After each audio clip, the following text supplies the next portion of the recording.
मिट्टी की दीवारें नमी से काली पड़ चुकी हैं। छत की खपरेलें जगह जगह से खिसक गई हैं। बाहर हल्की फुहार शुरू होते ही घर के भीतर पानी की बूंदें टपकने लगती हैं।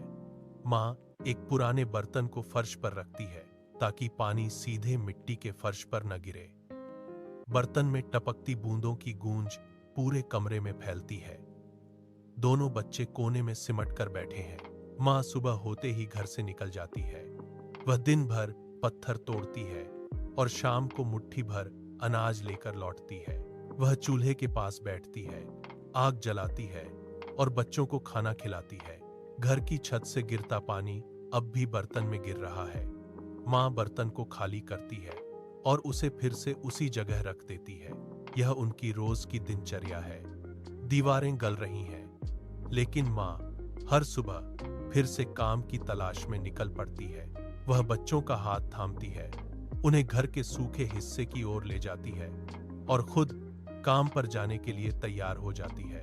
रात का सन्नाटा अचानक टूट गया। आसमान में काले बादलों ने डेरा डाल लिया है। दूर से आती बादलों की गड़गड़ाहट घर की मिट्टी की दीवारों को थरथराने लगी है। बिजली की एक तेज चमक ने पूरे कमरे को सफेद रोशनी से भर दिया। अगले ही पल मूसलाधार बारिश शुरू हो गई। छत की खपरेलें अब पानी को नहीं रोक पा रही हैं। पानी की मोटी धारें छत के छेद से सीधे फर्श पर गिरने लगी हैं। मिट्टी का फर्श देखते ही देखते कीचड़ में बदलने लगा है। पानी का स्तर तेजी से ऊपर उठ रहा है। घर के अंदर का तापमान गिर गया है। हवा का दबाव बढ़ता जा रहा है। कोने में रखे बर्तन अब पानी को संभालने में नाकाम है। पानी फर्श पर फैलकर चारों ओर बहने लगा है। बच्चे डर के मारे एक दूसरे से चिपक गए हैं। वे अपनी जगह से हिल नहीं पा रहे हैं। दीवार के एक हिस्से से मिट्टी झड़ने लगी है। माँ ने देखा कि छत का एक बड़ा हिस्सा पानी के भारी दबाव से नीचे झुक गया है। घर की संरचना अब और अधिक भार नहीं सह सकती। माँ ने तुरंत बच्चों का हाथ पकड़ा और उन्हें कमरे के सबसे ऊंचे कोने की ओर खींचा। फर्श पर जमा पानी उनके पैरों के चारों ओर घूम रहा है। माँ ने बच्चों को दीवार के सहारे बिठाया। वह खुद उनके सामने घुटनों के बल बैठ गई। उसने अपने पास रखा पुराना कपड़ा निकाला और उसे बच्चों के सिर और कंधों के ऊपर फैला दिया। कपड़ा भीग चुका है, लेकिन वह उसे बच्चों के शरीर से सटाकर रखती है। बच्चे डर के मारे कांप रहे हैं। उनकी सांसें तेज हैं। माँ उन्हें अपने पास खींच कर रखती है। वह अपना हाथ उनके सिर पर रखती है और उन्हें स्थिर रहने का इशारा करती है। कमरे के उस कोने में पानी अभी नहीं पहुंचा है।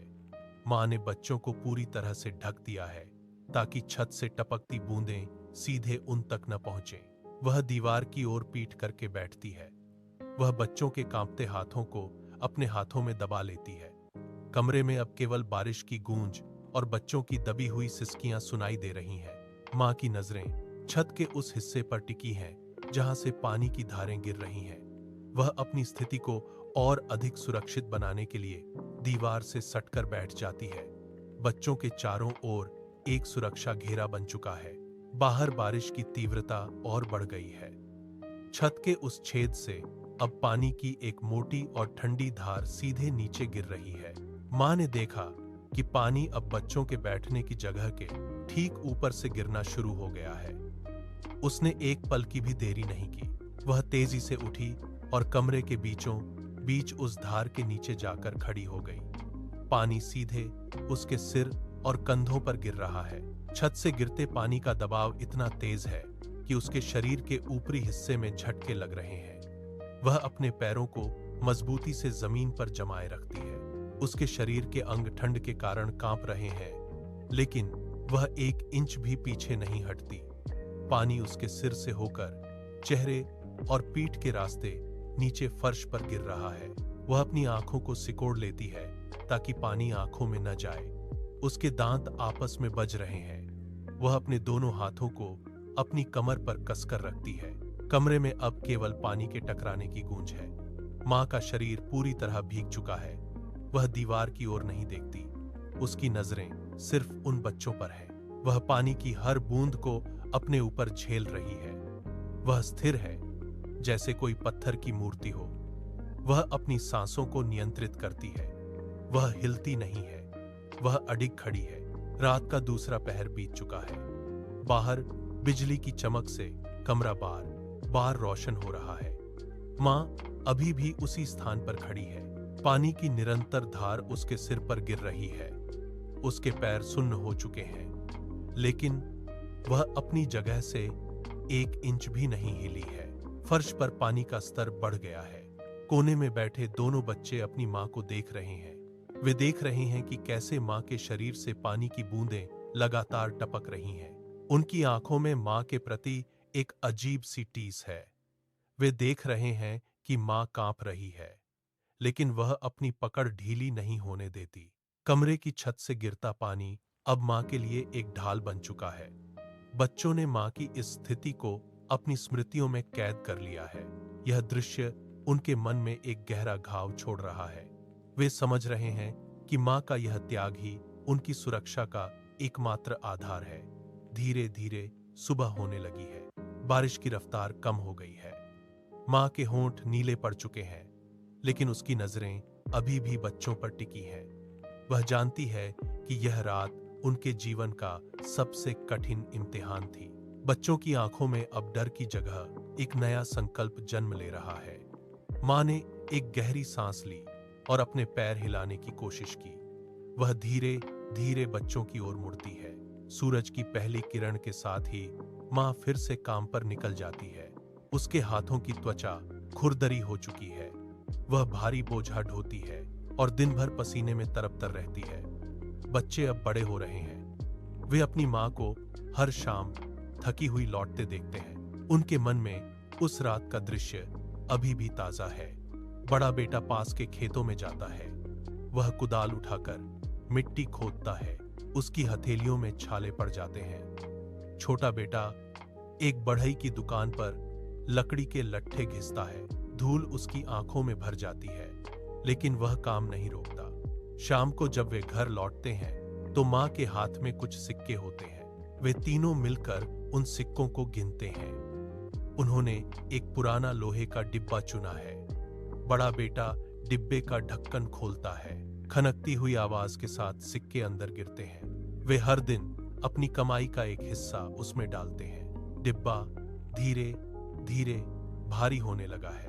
वे जानते हैं कि हर एक सिक्का उन्हें उस जर्जर छत से दूर ले जा रहा है। लोहे के डिब्बे में अब काफी सिक्के जमा हो चुके हैं। एक सुबह बड़ा बेटा कुल्हाड़ी उठाता है और पुरानी मिट्टी की दीवार पर जोर से प्रहार करता है। मिट्टी का मलबा नीचे गिरता है। माँ बाहर दौड़कर आती है।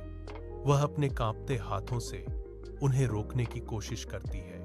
वह कहती है कि यह घर ही उनकी एकमात्र छत है, लेकिन दोनों भाई नहीं रुकते। वे एक एक करके पुरानी दीवारें गिरा देते हैं। अब वहां केवल धूल और बिखरी हुई ईंटें बची हैं। वे बाजार से ईंटों के ढेर और सीमेंट की बोरियां मंगवाते हैं। बड़ा बेटा सिर पर ईंटों का बोझ ढोता है। छोटा बेटा बाल्टी में सीमेंट और पानी मिलाकर गारा तैयार करता है। उनकी हथेलियां सीमेंट की रगड़ से छिल रही हैं। वे दिन भर तपती धूप में काम करते हैं। माँ एक कोने में खड़ी होकर उन्हें देखती है। उसकी आंखों में चिंता है, लेकिन बेटों के चेहरे पर एक जिद्दी चमक है। वे दीवारें खड़ी कर रहे हैं। सीमेंट की परतें एक दूसरे पर चढ़ती जा रही हैं। वे ईंटों को साहुल से नापते हैं ताकि दीवारें सीधी रहें। शाम ढलने तक कमरे का ढांचा तैयार हो चुका है। वे थककर वहीं फर्श पर बैठ जाते हैं। उनके शरीर पर धूल की परत जमी है, लेकिन वे दीवार की मजबूती को छूकर देखते हैं। नींव अब पत्थर की तरह जम चुकी है। आसमान का रंग गहरा नीला हो गया है। बादलों की गड़गड़ाहट के साथ ही मूसलाधार बारिश शुरू हो गई है। पानी की बूंदें लोहे की नई छत पर जोर जोर से टकरा रही हैं।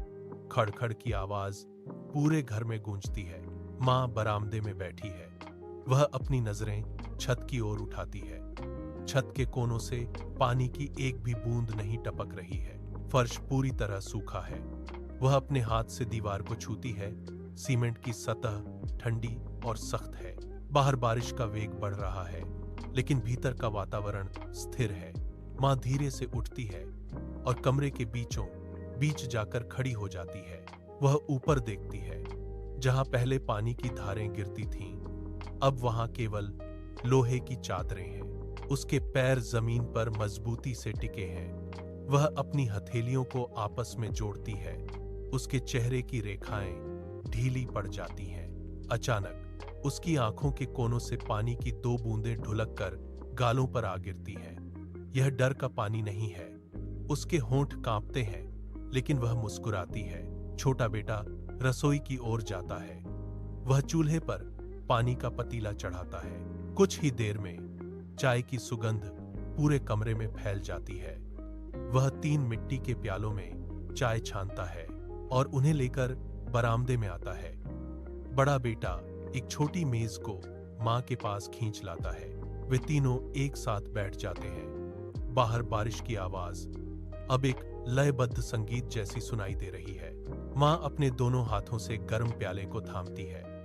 भाप उसकी उंगलियों को छूकर ऊपर उठ रही है। बड़ा बेटा एक घूंट चाय पीता है और बाहर गिरती मूसलाधार बारिश को देखता है। छोटा बेटा अपने भाई के कंधे पर हाथ रखता है।